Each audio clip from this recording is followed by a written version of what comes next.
Jananim Saradam Devim Ramakrishnam Jagadgurum Padapadme Tayo Shritva Pranamami Muhurmuhu.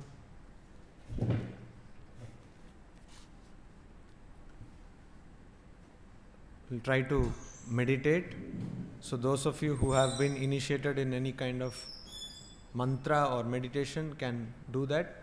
And others, please sit erect, close your eyes, try to withdraw your senses and concentrate on the space in your heart and try to visualize a luminous space there. I will chant Om, then you can start this, and after 5 minutes I will chant Om again, and you can slowly open your eyes.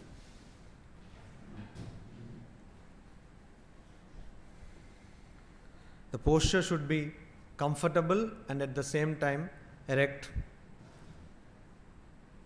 Please have a relaxed posture. In Patanjali Yoga Sutra, about the posture, Patanjali says, Sthiram Sukham Asanam. Posture should be steady and also comfortable.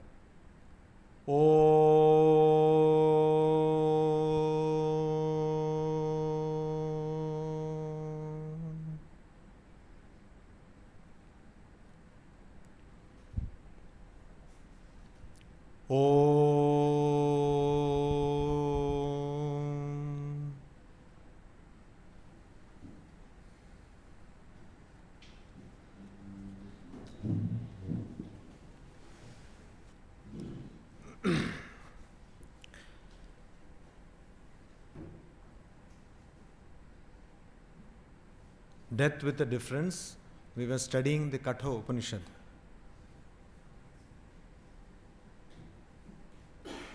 I will chant the Shanti mantra, you can repeat after me. Om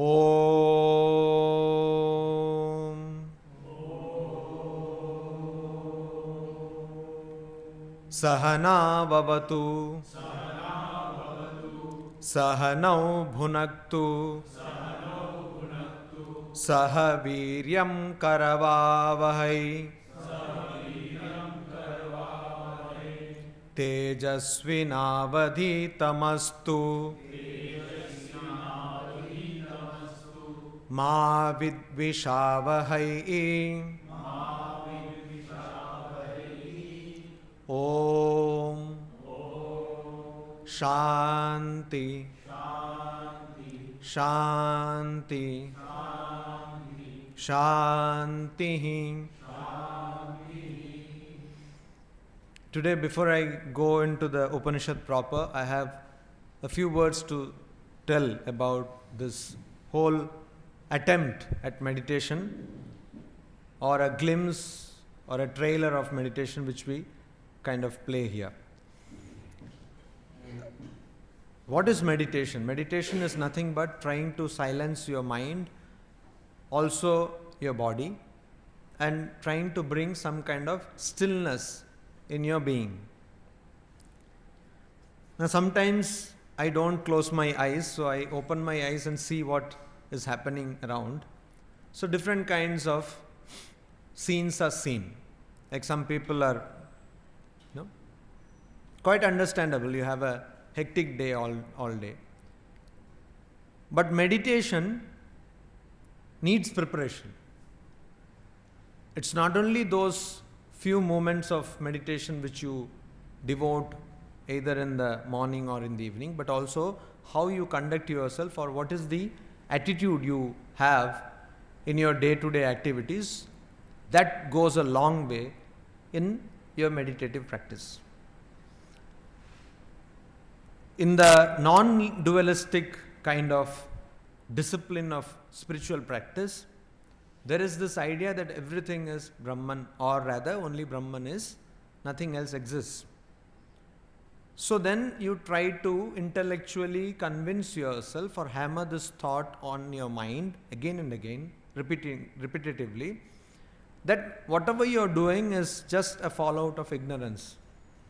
People who find it difficult to have this kind of discipline can take to the devotional path, where you see every work you do as the work of the Lord, as the work of the God. So if you really have this spirit and you work in that sense, then your mind will not have what is called in Sanskrit as Tandra, or in Patanjali Yoga Sutra, it is called Laya. So the mind plays tricks with us. When you go to bed, when you want to sleep, the mind does not sleep. It will take you all over through the office work, and it will say that tomorrow you have to give a talk to your class, etc. And all kinds of confusion comes when it is asked to sleep. But the moment you ask it to concentrate, it will immediately fall into sleep. So the mind plays always with you. What you want, it will never do. It's like a small kid. You ask a kid not to do something, and invariably that kid will do that. It's like it's a golden rule. Never say to a kid that you don't do this. Then inevitably that kid will do it. Similarly, when you say the mind, tell to the mind that no, you should do this, then the mind will never do that. So how do you train your mind? You have to give it a more non-egoistic attitude, a more non-involving, means detached attitude. And if you do that, then you will find that your meditation becomes easier. The more your stressful day, the more stressful it is, the less possibility of a good meditation. So we are all bogged up with this idea of body and mind. What will happen to me? What will happen to my body? And that's why whenever we try to concentrate our minds, mind eludes us. It somehow slips our grasp. Somehow we are not able to control the mind because we, in the first place, don't know how to train the mind. Just like the ringmaster trains the lion. Lion does not sit there so quietly just because it loves the ringmaster or something. No, it sees the whip or it sees the rod or whatever the case may be, and so out of fear it sits there because it knows if it doesn't do that, then it is in for some big thrashing. Similarly, you have to train the mind. One of the reasons why in our tradition we have fasting is this, that you, if the mind does something wrong, then you say, okay, today you fast, you will have no food. And because mind is matter, mind loses its whole energy by not getting food. So then the mind becomes very careful. Oh, this fellow is very dangerous person. If I don't do this, then this fellow will not give me food at all. So it will keep quiet. So it's like that. You have to be very hard taskmaster with the mind.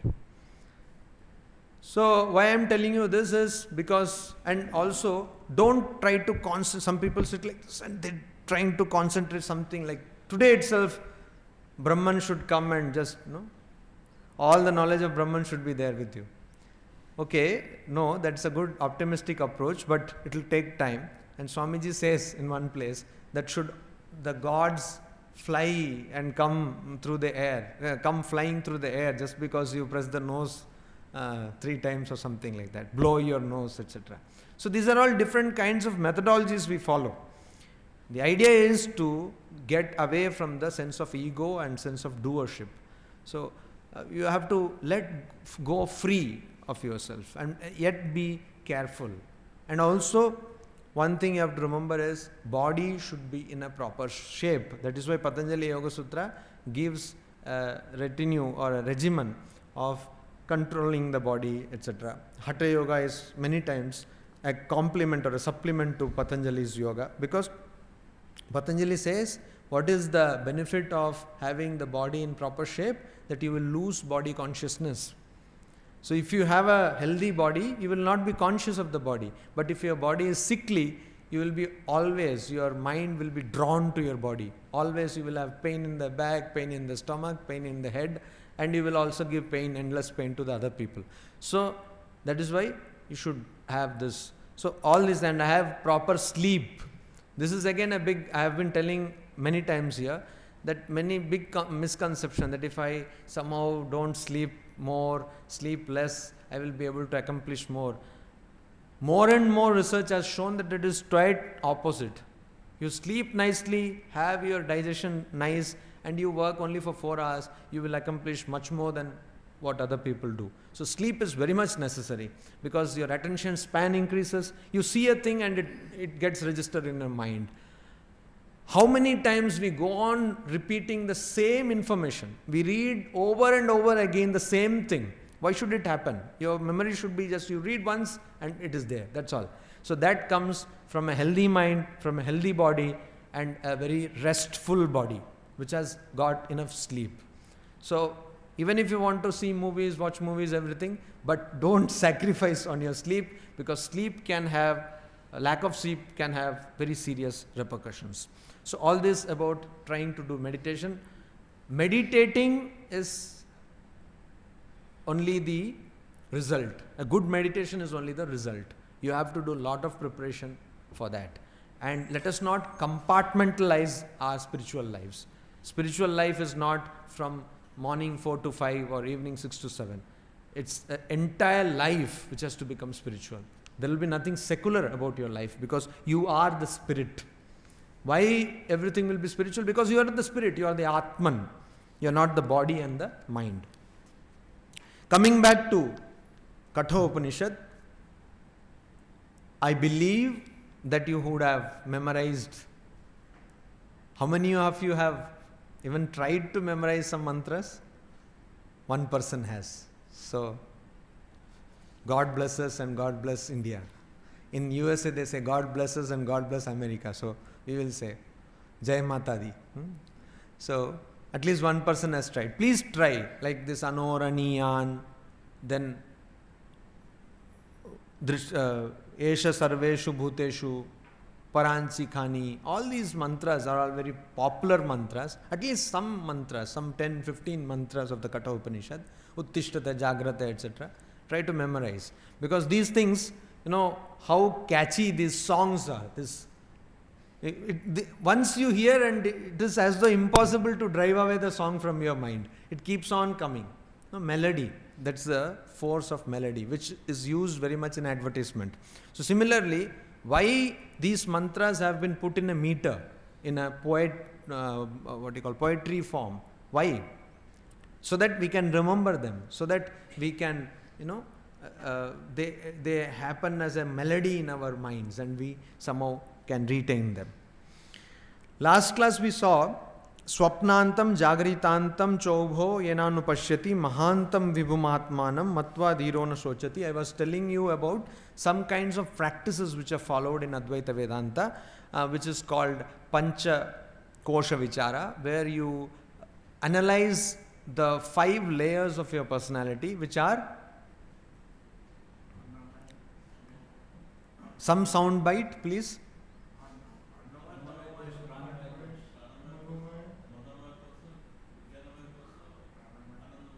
Okay, so 5 layers of personality, which are called Pancha Kosha. Some people also call them as 5 sheets of personality. It is as though you are Atman, as though you have been covered by 5, say, overcoats.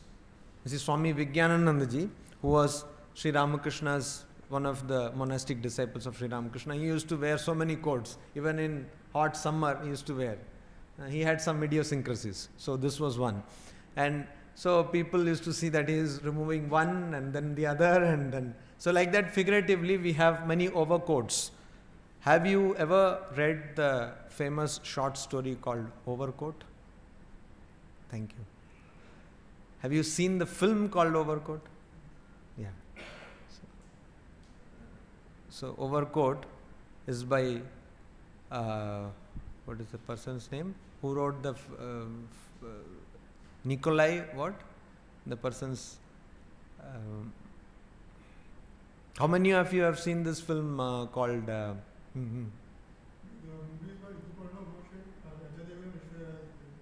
is Overcoat. No, that is Raincoat. No, that is Raincoat. Overcoat is a different movie, and it is not, I don't think it is an Indian movie. It's a, as far as I remember, it's a Russian movie, as is the original text. Nikolai?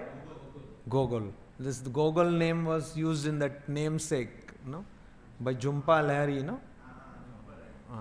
So that was made into a film also. So that Gogol was a very good fiction writer of Russia. He was a Russian writer. And he wrote a book called, a short story called Overcoat. You can Google Nama, it's available on the net. Overcoat, Nikolai Gogol. So it's as though we are wearing lots of overcoats, many overcoats, 5 to be precise. And then you keep on analyzing yourself that I am not the body, I am not this mind, I am not this, I am not this. Then you understand that I am that Satchit Ananda Brahman. Then again, you can do a vichara which is called Mahavakya vichara. What is that? That is Tattvam Asi. You get an instruction from the Guru, Tattvam Asi. You are that. Okay, Tat means that, Tvam means you, Asi, are. So you are that. You get that instruction. Then what you do? At the one hand is Tat, that means Brahman. On the other hand is Tvam, that is you. So you try to analyze. How is that Brahman becomes you? So what is Brahman? You keep on analyzing. On the other hand, you analyze what are you? Are you the body? Then you cannot become the Brahman. Are you the mind? And finally you understand that Jiva is Brahman. So Jiva Brahma Aikya. They are not different. They are the same. So there was an interesting conversation between 2 monks of our order. And one monk said that I have found a new thing, that Atman is equal to Brahman. Atman is equal to Brahman. So the other monk, who also happened to be a student of mathematics in his pre-monastic life, he said that, brother, you don't understand Vedanta, neither do you understand mathematics. So he said, why? He said, in mathematics, I am quoting him, I don't know mathematics. So in mathematics, when you say that left hand side is, you are trying to prove that left hand side is equal to right hand side, to begin with, they are not equal. Apparently they are not equal. That is why you never start saying that let us prove 2 is equal to 2. You never do that. Do you ever do that? You don't say let us start proving that 4 is equal to 4. Then either you will find a place in Ranchi or something like that. Agra, many places are there. Loony bin. So they will send you promptly there. So what you do is, apparently which is not equal, you say that let us try to prove that left hand side is equal to right hand side. So the Swami said that you are saying that Atman is equal to Brahman. That cannot be said. Why? Because Atman is Brahman. There is no doubt about that. So Atman is Brahman. So what we do in this analysis of Mahavakya Vichara, Mahavakya means great sentences.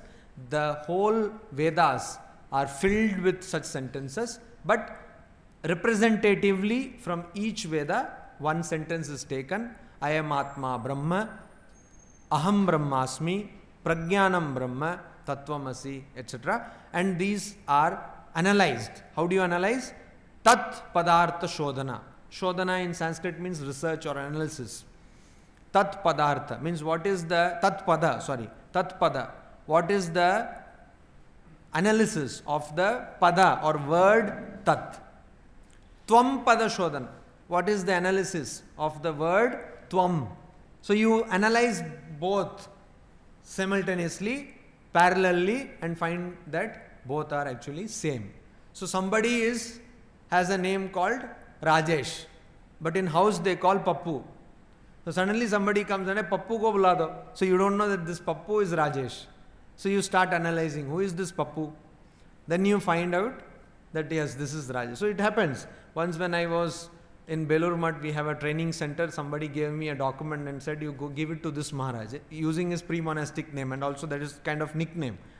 So I did not know, because senior Swamis, we don't call them by their pre-monastic name, so I didn't know. So I was first inquiring, who is this person?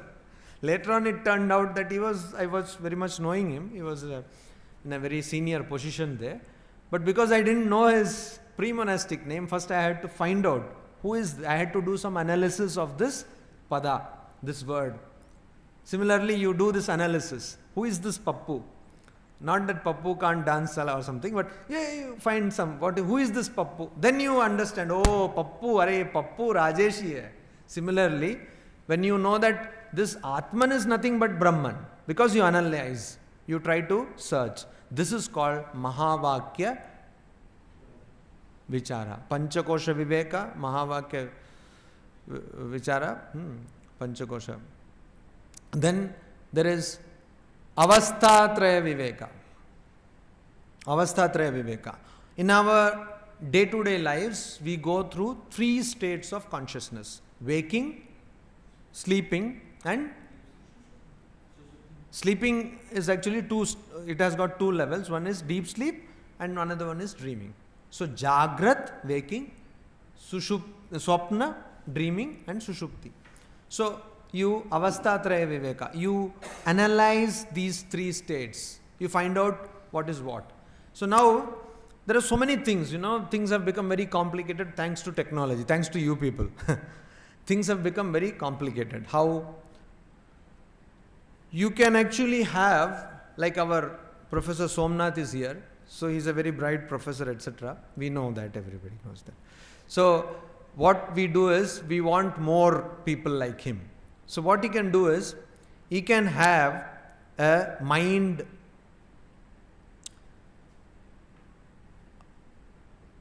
what is it called? Mind file. He can have a mind file. All his characteristics, the way he speaks, the knowledge he has got, his sentiments, his ambitions, everything can be actually digitally recorded and kept as a mind file. You can, all these things you can do Google and Yama and find it out for yourself, more information in Google. So mind file. And then a humanoid will be created, and this mind file will be put on that humanoid.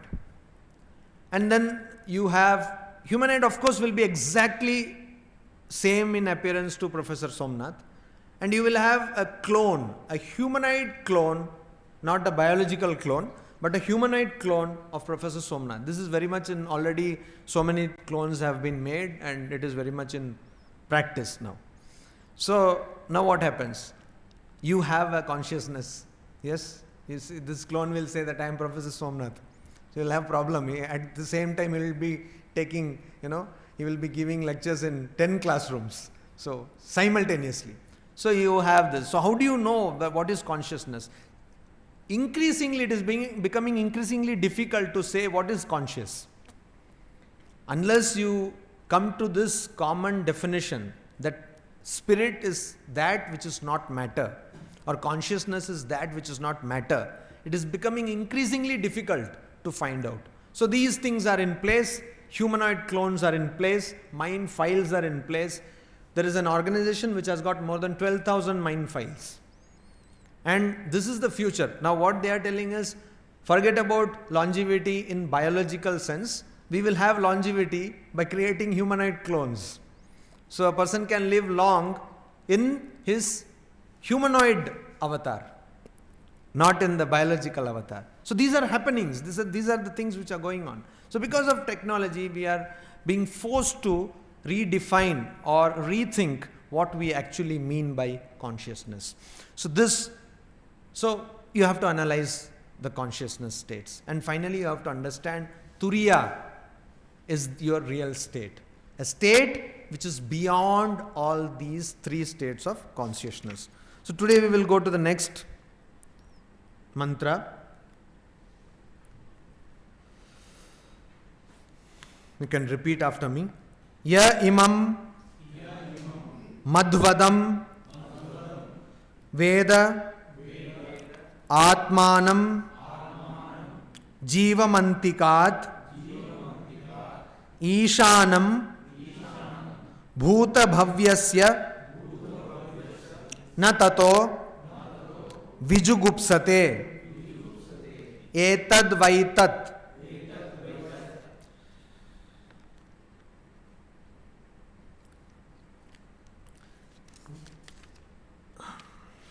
So now this etad vaitat. See, there are 2 methods of arriving at the reality. One is that you say that this is not the truth. This is not the truth. This is not the truth. That is one method. Neti, neti, not this, not this. Other is to understand that everything owes its existence because of Brahman. As in our classical example, where there is no rope, there would have been no snake. Because the rope is there, I find snake. So that is also another way of coming to the reality. Now, here, what the Upanishad says is, anyone who knows Veda, in the beginning of these classes, if you remember, our memory is really short. So if you remember, I had given you the meaning of the word Veda. Can anyone tell me what was the meaning? One meaning. There were 4 meanings of Veda. What is that? Circumference. No, not circumference. That is different. No. With is the root. With jnane. No, that is different. That is for Vyasa. With jnane. Another one is to attain something. That is also one meaning of Veda. Labha. Labhe means to attain something. That is one meaning of Veda. Other meanings are there. So there are 4 meanings of Veda. Somebody was asking me the other day what Katha Upanishad means. Actually, Katha Upanishad is from the which Veda? Silence. Krishna Yajurveda. And there are so many shakhas. What are shakhas? What is a branch of a Veda? I don't want translations. Shakha. People were given responsibility for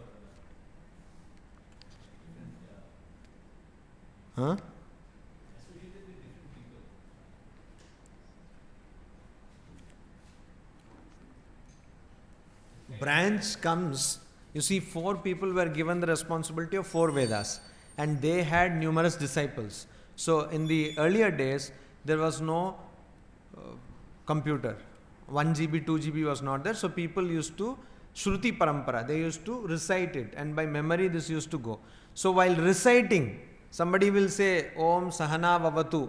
Another fellow will say Om Saha Nau Vavatu. Something. There will be small changes. So these changes. So Professor Somnath is given one and another Professor Mandal is given another thing. Some other Professor Kari is given another thing. So they recite it and because they have been reciting it in a different way, it forms a recension, a shakha or a recension. So it is named after either the place or the person. So in same Veda, same portion of a Veda, same prayer or Upanishad, you will find that in the Madhyandina Shaka, there are some differences. In a Katha Shaka or in Kanva